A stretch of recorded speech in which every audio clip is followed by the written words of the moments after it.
Halo Sobat Anggrek. Kalau saya baca-baca lagi komentar di channel, paling banyak menanyakan tentang anggrek bulan. Kok dehidrasi, daun angbulnya busuk atau gosong. Ada juga kenapa ya angbul saya hanya bunga pada waktu dibeli, setelah itu nggak pernah lagi. Bener nggak Sobat Anggrek pernah mengalami hal-hal yang saya sebutkan tadi? Ini lumrah karena anggrek bulan termasuk yang paling mudah kita temukan untuk dikoleksi. Harganya pun relatif ya, murah. Yang punya banyak. Sayang ada hal-hal yang terlewatkan dalam merawatnya, sehingga banyak juga yang mati di tangan kita. Sobat Anggrek ingin tetap koleksi? Sebaiknya tonton dulu tips-tips di video ini. Mungkin bisa mencegah beberapa isu atau problem yang muncul di kemudian hari. Kata orang, mencegah lebih baik daripada mengobati.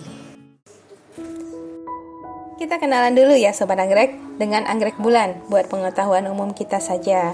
Anggrek bulan sering disebut dengan Phalaenopsis. Di video ini kita fokuskan ke Phalaenopsis standar hybrid yang bunganya besar-besar dan tidak wangi.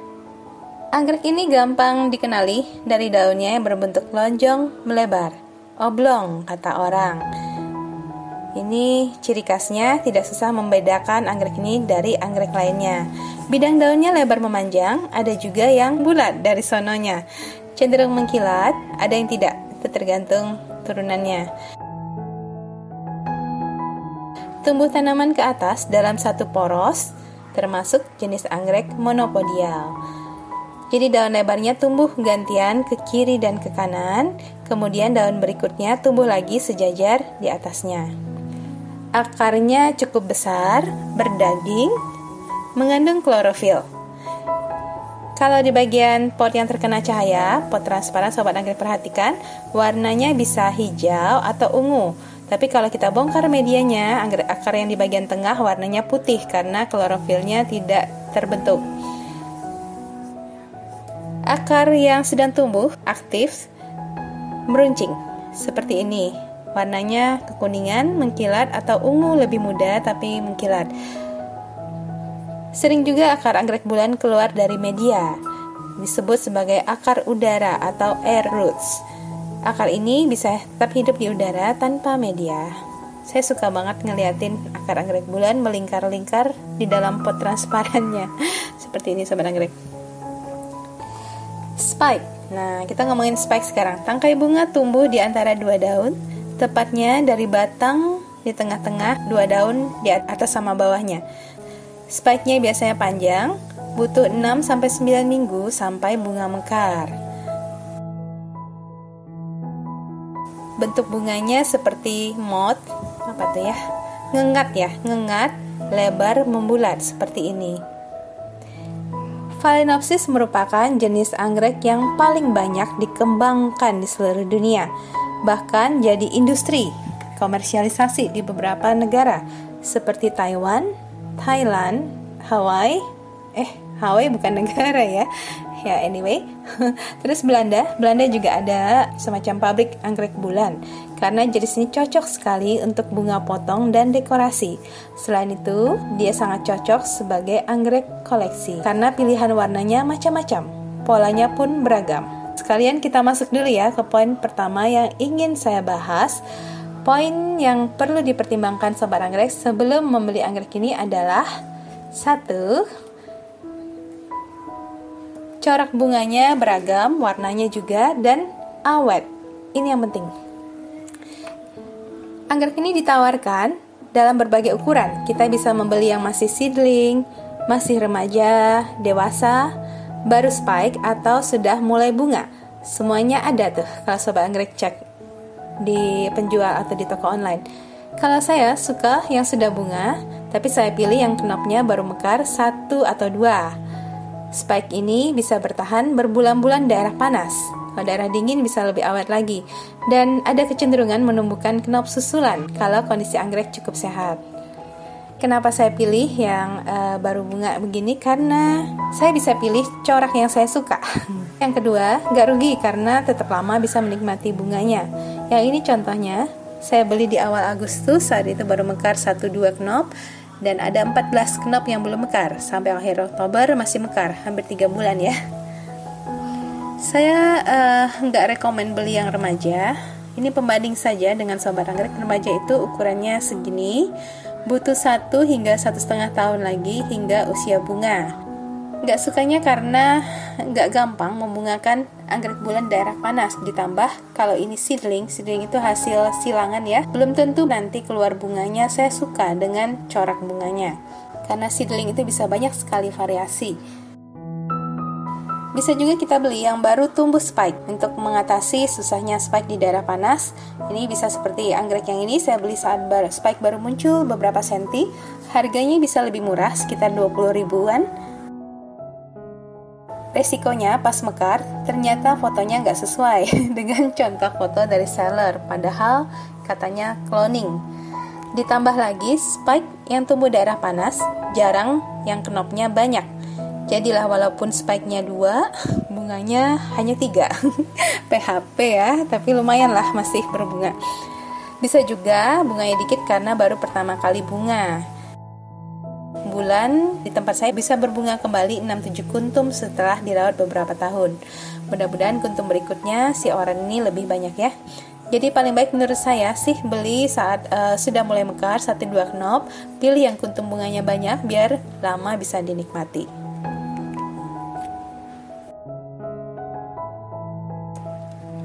Oke, faktor kedua yang baiknya kita tahu adalah pot plastik transparan dan moss padat merupakan setup saat anggrek bulan datang ke rumah kita pertama kali. Ya, bisa dipastikan hampir semua seperti ini ya.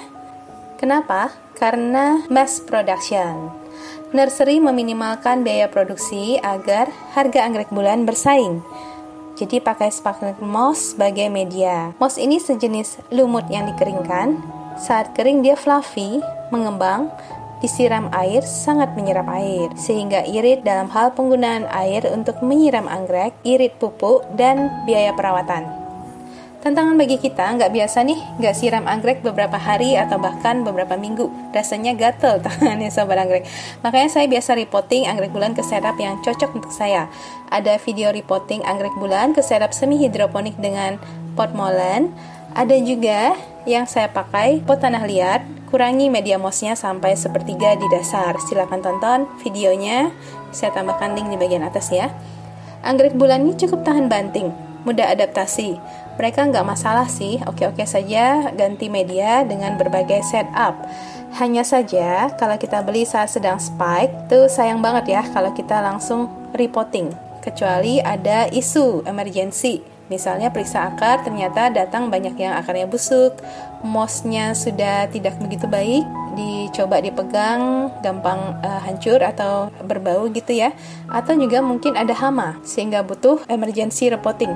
Tapi kalau bunganya baik-baik saja, baiknya jangan diganti potnya, karena spike bisa mandek, atau bunga tidak bertahan lama. Kunci sukses untuk menjaga akar tidak busuk setelah anggrek datang dengan media moss adalah belajar untuk tidak menyiram. Kedengarannya aneh ya sobat anggrek, tapi disinilah paling banyak kesalahan terjadi. Kita harus bisa mengenali tanda moss mulai kering sehingga bisa disiram. Coba sobat anggrek perhatikan 2 video saya di atas. 15 Oktober itu masih basah, baru 1 minggu dari penyiraman, sedangkan yang 26 Oktober itu sudah bisa disiram. Yang anggrek ini sama juga, mossnya masih lembab dan ini bisa dilihat akarnya masih hijau ya, hijau masih terlihat basah seminggu sesudah disiram terakhir kali.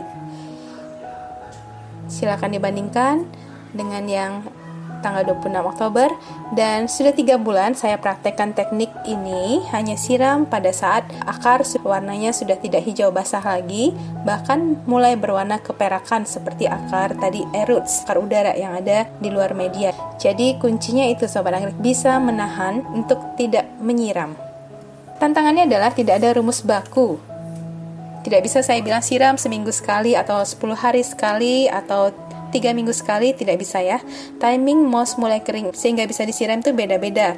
Dan juga ukuran pot juga berpengaruh ke lambat cepatnya media ini kering. Misalnya pot kecil seperti ini lebih cepat kering dibanding pot besar. Anggrek yang sedang aktif lagi banyak minum juga pengaruh ke cepat lambatnya medianya kering. Di iklim saya saja, iklimnya sama, anggreknya sama, ukuran potnya sama. Kadang saya siram seminggu sekali saat sedang panas-panasnya, bisa 2 atau 3 minggu sekali kalau hujan terus-menerus seperti akhir-akhir ini. Bukan karena kena hujan, tapi karena mossnya memang jadi lebih lama kering karena udara lembab.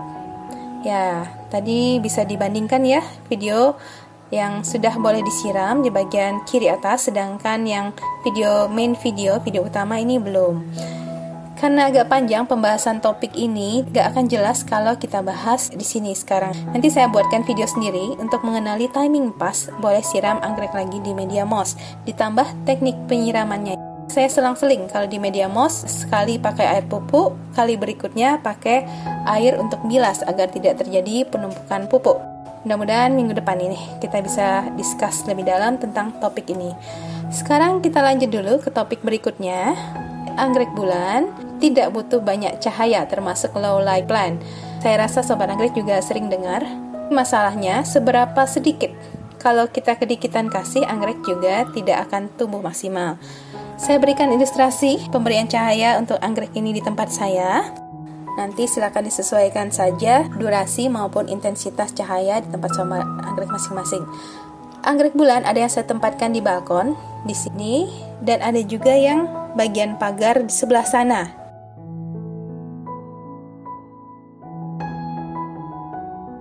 Bagian pagar atas. Kalau yang di pagar, di atasnya ada pohon cemara dan ada daun-daun cemara yang rontok nyangkut di paranet di atasnya. Di situ jadi bagian paling teduh di deretan pagar tersebut. Cahayanya jadi paling rendah dibanding dendro, oncidium, apalagi cattleya yang saya tempelkan juga di pagar yang sama. Jadi meskipun tempatnya sama, bisa kita pilihkan tempat yang paling teduh. Di sana dapat matahari pagi sampai sekitar jam 9, itu pun ternaung.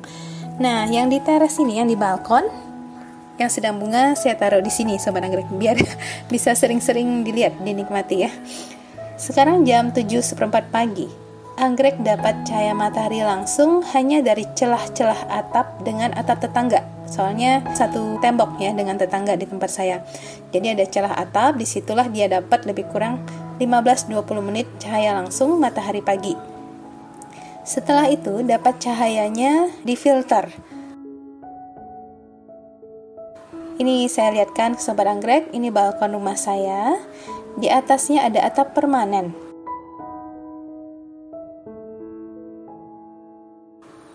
Dan di sebelah kanan, miring ke kanan sedikit, ada atap transparan di 45%. Jadi setelah 15-20 menit, anggrek hanya dapat cahaya terfilter 45% dari samping.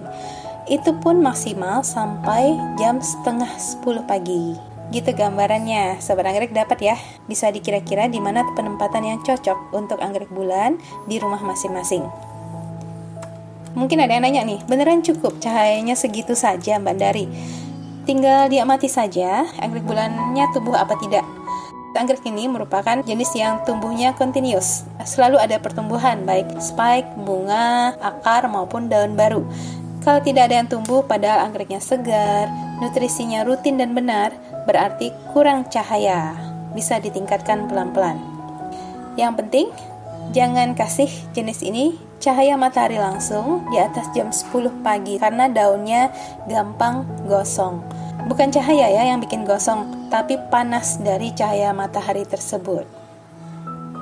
Mudah-mudahan cukup jelas soal cahaya, karena kita akan lanjut ke topik berikutnya tentang pencegahan hama dan busuk untuk anggrek jenis ini.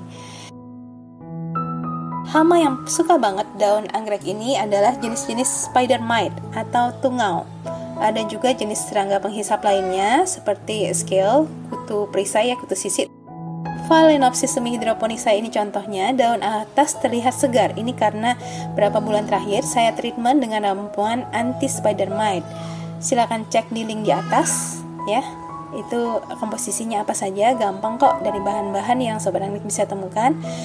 Tadinya saya pakai hanya bila anggrek terserang hama, tapi kesini-sini jadi rutin sebulan sekali lebih untuk pencegahan. Ini Daun terbawah ini dulu ada bekas spider mite, meskipun sudah bersih spider mite-nya tetap ada bekas-bekasnya. Tapi anyway tidak bertambah parah karena spider mite-nya udah rutin kita basmi. Anggrek bulan juga rentan busuk. Dan mohon maaf saya nggak bahas detail di video ini, nggak ada gambar yang cocok. Tapi pengalaman saya mengurangi frekuensi penyiraman itu sangat membantu mengurangi busuk daun dan batang. Dan saya tidak pakai pestisida maupun fungisida, jadi kalau ada sedikit busuk langsung ditangani. Silakan lihat caranya di link video di atas. Ini pengaplikasian larutan anti spider mite ya sobat anggrek, karena banyak yang nanya. Bisa juga untuk pencegahan jenis-jenis kutu lainnya seperti kutu putih, itu bisa. Semprot ke seluruh bagian tanaman, bagian daun dan batang, daun bawah, daun atas.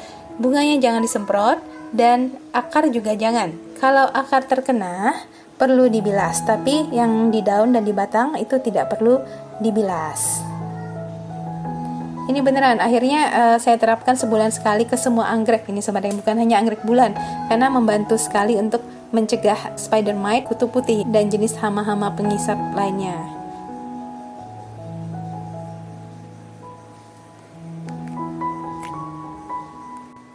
Faktor berikutnya yang baik kita ketahui, last but not least, apa yang terjadi setelah selesai berbunga. Ini juga sudah pengetahuan umum ya, anggrek bulan itu punya kecenderungan spike-nya tumbuh terus, knopnya bisa muncul, knop susulan.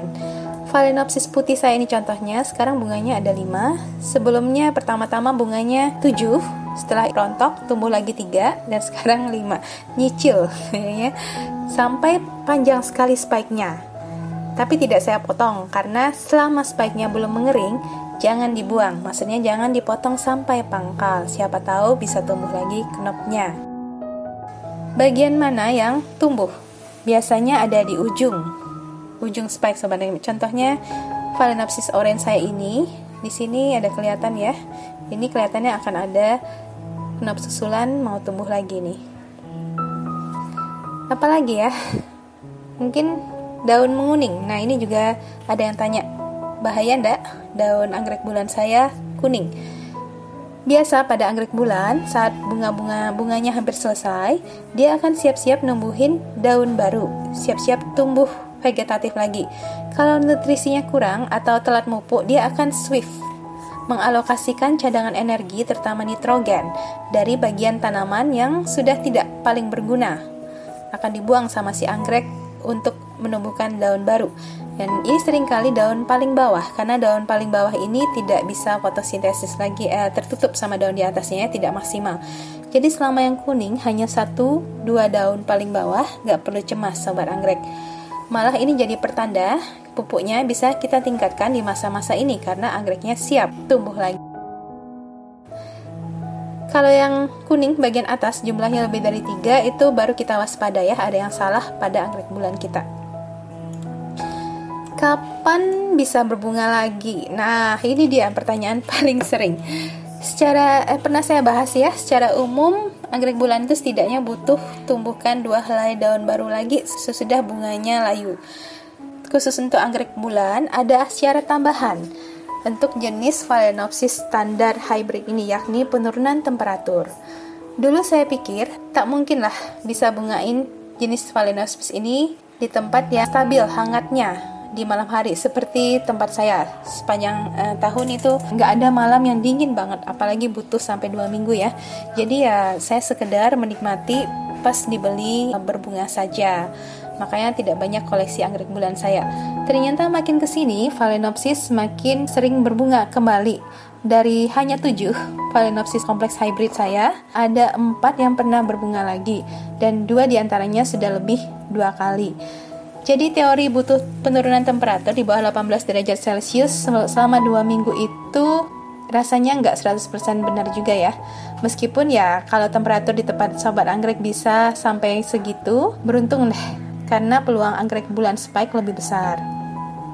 Di tempat saya temperatur paling rendah hanya sekitar 20 derajat Celcius, itu pun hanya di bulan-bulan tertentu. Jadi hanya saat-saat itulah anggrek bulan yang sehat bisa spike. Kalaupun spike belum tentu bisa sukses sampai berbunga loh. Apalagi kalau tiba-tiba cuacanya panas lagi, spike-nya bisa mandek. Gitulah kenyataannya, makanya senang banget. Meskipun bunga bisa cuma 5, cuma 4, itu rasanya senang banget. Kalau Sobat Anggrek sering lihat video tentang anggrek bulan berbunga pasti berhasil dan sebagainya, ya bisa jadi memang kasus si pembuat video itu selain jago ngerawat anggrek, iklimnya mendukung. Terus terang aja, buat Sobat Anggrek yang tinggal di daerah panas seperti saya, membuat Phalaenopsis kompleks hybrid berbunga itu prestasi.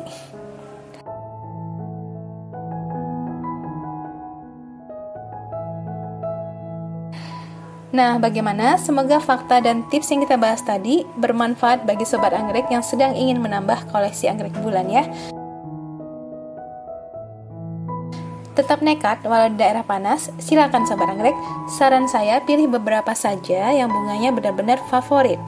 Nggak usah banyak-banyak lah punya jenis ini di daerah panas.